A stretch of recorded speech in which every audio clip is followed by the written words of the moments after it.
সবারে বন্ধু বন্ধু কয়া দিল এক হাত ঢুকাইয়া।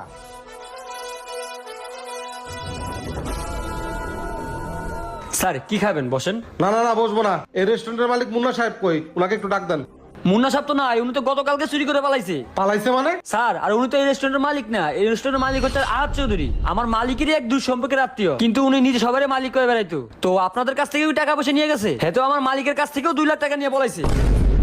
ও ভাই, এর লিগে তো কইও না লেনদেন এত স্বচ্ছ কে লিগা? হ্যাঁ, সকালবেলা টাকা নিত, বিকালবেলা টাকা ফেরত দিয়ে দিত।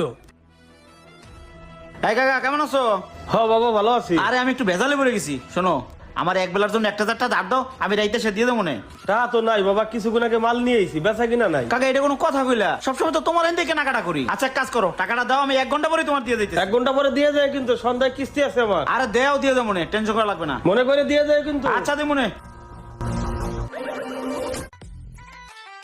এই আসিফ আসিফ, এই ছোট ভাই, কি অবস্থা তোমার? এই তো আলহামদুলিল্লাহ ভাই, ভালো আছেন আপনি? হ্যাঁ, এই তোমার কাছে 1,000 টাকা থাকলে দাও তো, আমি রাত্রি তোমার দিয়ে দেবো মনে। ভাই আমার কাছে তো 1000 টাকা আছে, আমার মার ওষুধ কিনা লাগবো। আর তুমি ভালো করে জানো না আমার লেনদেন, সকাল নিলে আবার বিকালে দিয়ে দেই। থাকলে দাও, আমি আবার রাত্রে দিয়ে দেবো মনে। এই নেন, দিয়ে দিন ভাই। আচ্ছা দি মনে।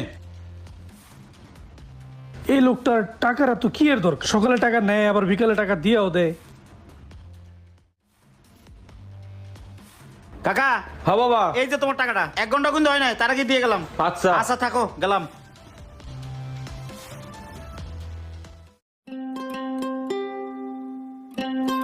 বন্ধু কি অবস্থা তোর? এই তো বন্ধু ভালো।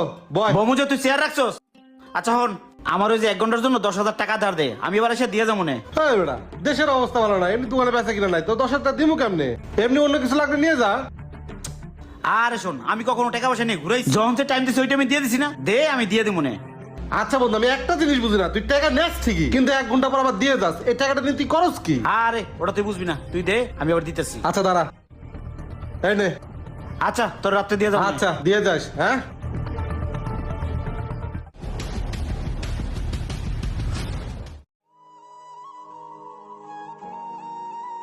বন্ধু তোরই খুঁজতেছি। হ্যাঁ বন্ধু। দাঁড়া বন্ধু, এই তোর টাকাটা ধর। কি রে বন্ধু, তুই টাকা নিলি না, 1 ঘন্টা হইলো, আবার এখন ফেরত দিয়ে দিতেছ, বিষয়টা কি? বন্ধু টাকাটা যে কাজের জন্য নিছিলাম, কাজটা হয়ে গেছে। মাইন্সের টাকা পকেটে রেখে লাভ কি, বুঝছ না? তাই দিয়ে গেলাম, রাখ। বন্ধু তুই অনেক ভালো মানুষ রে, তোর মতো মানুষ রে টাকা পয়সা ধার দিতেও শান্তি লাগে। বন্ধু তোর কমিটমেন্ট অনেক ভালো, তুই টাকা পয়সা চাওয়ার আগে মাসিরে দিয়ে দিস। আচ্ছা শোন, তোর যখন টাকা পয়সা লাগবে আমারে বলিস, আমি তোরে দিব, ঠিক আছে? আরে তুই আমার বন্ধু মানুষ, তোর কাছে আমরা কার কাছে যাবো? আচ্ছা লাগলে আমি আমন। আচ্ছা ঠিক আছে। এখন বুঝলাম, আমার থেকে টাকা নিয়ে আপনারা দিত, আর আপনার থেকে টাকা নিয়ে ওনারা দিত। ভাই আমি স্টুডেন্ট মানুষ, 1 লাখ টাকা নিয়ে গেছে আমার, এখন কি করি? কি কয়? আমার কতগুলো টাকা নিয়ে পালা গেছে গা।